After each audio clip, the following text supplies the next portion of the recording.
teman-teman semua, pernahkah kalian membayangkan bagaimana kehidupan manusia itu sebelum mengenal tulisan? Bagaimana mereka mencari makan, membuat alat, dan menjalankan kehidupan sehari-hari. Nah, pada video kali ini saya akan memberikan pembelajaran bagaimana kehidupan manusia pada masa praksara. Nah, sebelum kita masuk ke dalam materi yang mendalam, di sini saya akan menjelaskan terlebih dahulu apa sih itu masa praksara. Nah, masa praksara adalah masa yang dimana manusia itu belum mengenal tulisan, teman-teman. Nah, kata praksara itu berasal dari bahasa Sanskerta, yaitu pra, yang dimana berarti sebelum, dan aksara yang berarti tulisan.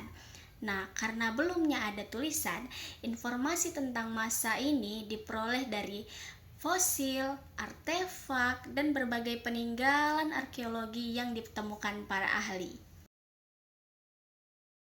Nah, berdasarkan perkembangan alat yang digunakan manusia, masa praksara itu dibagi menjadi beberapa zaman, teman-teman. Nah, yang pertama itu ada zaman batu, di mana zaman batu yaitu masa ketika manusia menggunakan alat yang terbuat dari batu. Yang kedua itu ada zaman tembaga, di mana ketika manusia mulai mengenal dan menggunakan tempat sebagai bahan peralatan. Nah, yang ketiga itu ada zaman perunggu, di mana masa zaman perunggu ini yang digunakan itu logam campuran tembaga dan timah yang lebih kuat dan tahan lama. Nah, yang keempat itu ada zaman besi, di mana saat manusia mampu mengolah besi menjadi alat yang lebih tajam dan kuat. Nah, tadi kan saya sudah menjelaskan beberapa zaman pada masa praksara. Nah, di sini saya lebih memperkuat lagi pada zaman batu. Di mana pada zaman batu itu mulai dari batu kasar ke halus. Dan di zaman batu ini ternyata teman-teman dibagi menjadi 4 tahap batu. Yang pertama itu Paleolitikum atau sering disebut itu batu tua, di mana batu tua ini ditandai dengan adanya alat batu yang masih kasar. Manusia hidupnya nomaden atau berpindah-pindah, dan pada zaman batu tua ini manusia itu hidupnya selalu berburu hewan dan meramu makan.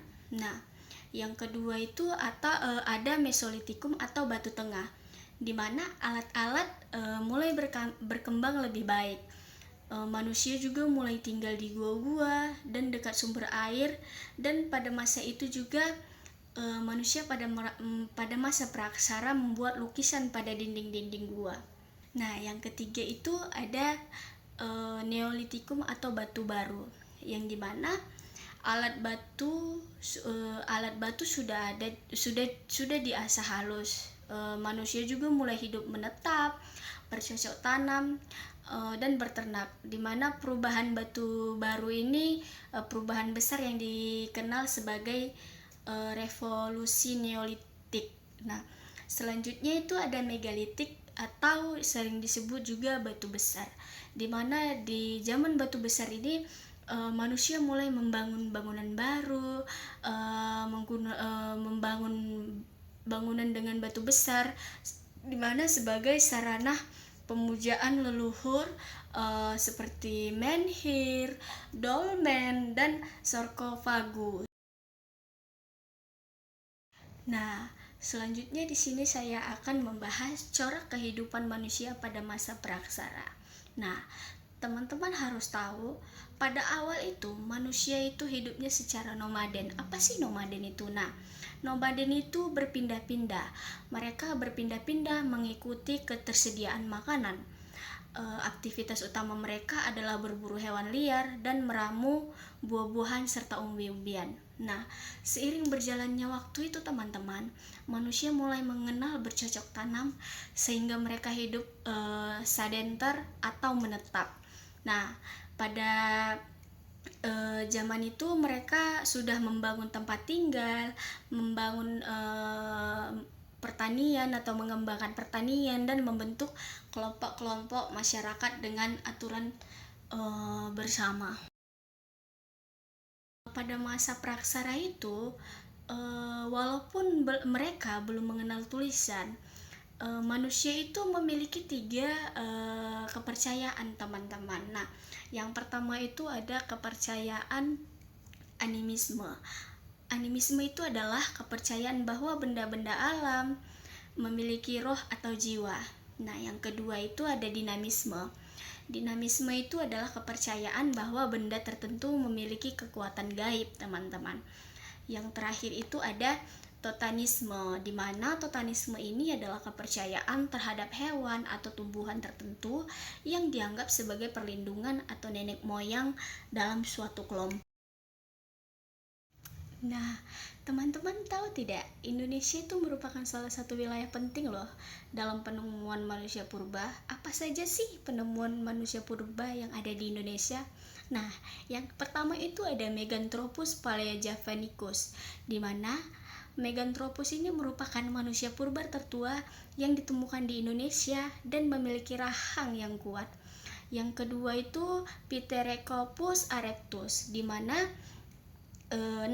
Picorotropus erectus ini sering disebut juga manusia Jawa, di mana manusia Jawa ini ditemukan oleh Echinodobes trinil, di mana sejenis ini mampu berdiri tegak seperti manusia modern. Nah, yang terakhir itu ada Homo sapiens, di mana Homo sapiens ini merupakan manusia yang yang sudah berpikir cerdas dan memiliki ciri yang hampir sama dengan manusia saat ini. Contohnya adalah Homo solensis dan Homo wagenius.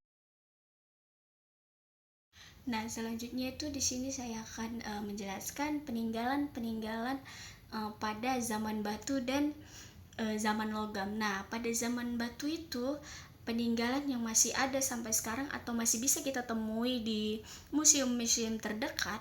Yang pertama itu ada kapak berimbas, yang kedua ada flakes, ada kapak lonjong, kapak persegi, menhir, dolmen, dan sarkofagus. Nah, sementara itu peninggalan zaman logam yaitu nakara, kapak corong, arca perunggu, becana perunggu, serta berbagai perhiasan gelang, kalung, dan cincin yang pernah ada kita temukan di museum-museum. Teman-teman, kita sudah berada di akhir pembelajaran kita pada hari ini. Nah, sebagai penutup yang ingin saya sampaikan yaitu di mana kita dapat mempelajari dan memahami bahwa kehidupan manusia pada masa praksara itu, teman-teman, memiliki perkembangan yang sangat panjang, di mana mulai dari kehidupan yang berpindah-pindah sehingga menetap dan membentuk masyarakat. Nah, berbagai peninggalan yang ditemukan menjadi bukti perjalanan panjang peradaban manusia sebelum mengenal tulisan.